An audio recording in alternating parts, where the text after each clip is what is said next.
Well, Boomerang Kids, they are adult children who've moved back home. And a new survey from a financial group reports it's hurting the retirement savings of parents. So let's check in with Dana Fowle for more on what's going on with this. It's apparently a big issue. It is. And so some of these numbers I think are a little bit astonishing. Of those surveyed, 46% said they have an adult child who's moved home.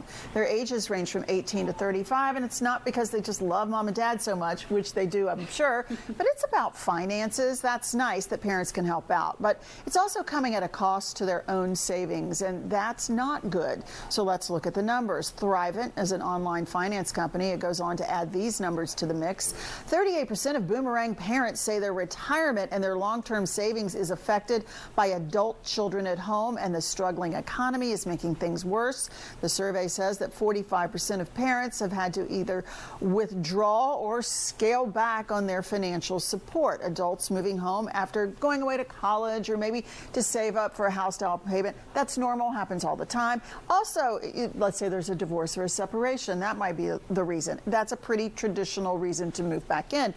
But it's more than that right now. The rental market has been so tight that folks couldn't afford what was out there, so they'd had to move home. That's loosened up, so that's good. But now we've got job losses and rising costs of everything. It's just cheaper to stay home, but not for the parents. So what can you do? Well, parents, you have to have a sit-down conversation with your Boomerang kids. You've got to set expectations about paying rent and some utilities, helping with chores, food. Will they contribute? Are they going to cook as well?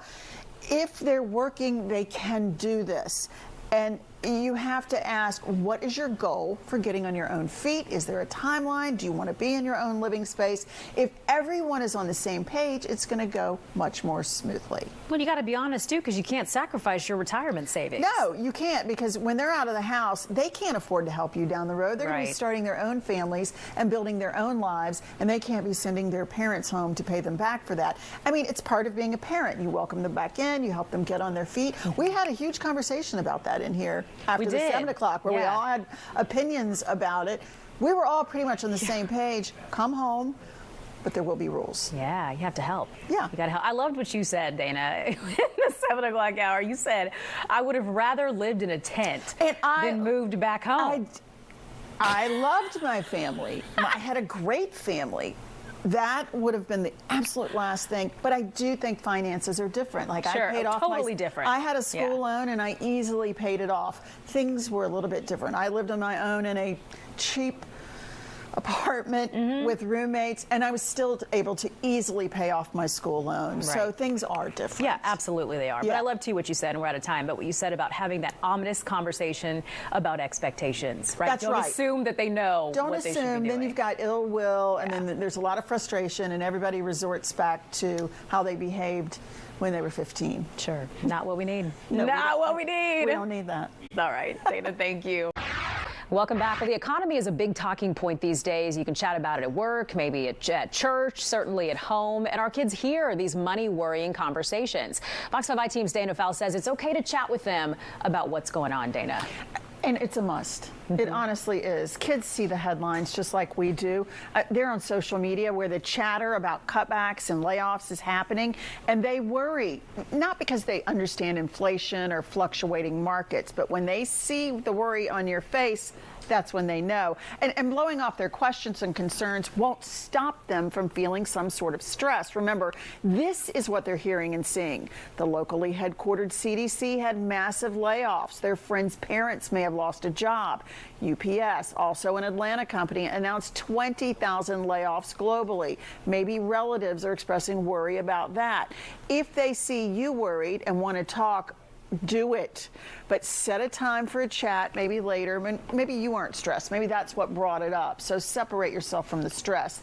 Then use the set-aside time as an entry point for discussing sound finances in an age-appropriate way, like telling them it's always good to periodically take a look at the family budget, find out where they might see some wasteful spending. Maybe that's subscribing to a streaming service you aren't really using anymore. Let them participate in, hey, are we still using this? Maybe we could get rid of it. You can tell them this is why it's important to have an emergency fund set aside, and this is what all that savings is for, where you put that money aside. Describe simple lifestyle changes that might happen, like eating out less.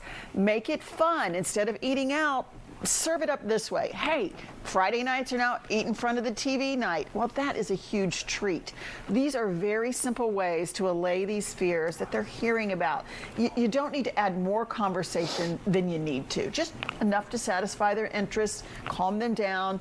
I mean, for generations, parents did not discuss money with their children, but that has absolutely shifted, and I think that's a good move. Yeah, that's different now. So sometimes kids worry, but they don't know how to talk about things, and like adults, they can clam up. Yeah, you know, Dale Russell used to always tell me this. He goes, have your kids in the back seat, take time to drive them someplace, and that's where they'll talk when they don't make eye contact with you. Is it true? It is true. It is true. And here is another trick that I just love. Children often won't talk about their own feelings. They feel uncomfortable. Ask them what their friends are saying. Then you might hear, oh, well, Harper said her parents are losing sleep because of bills.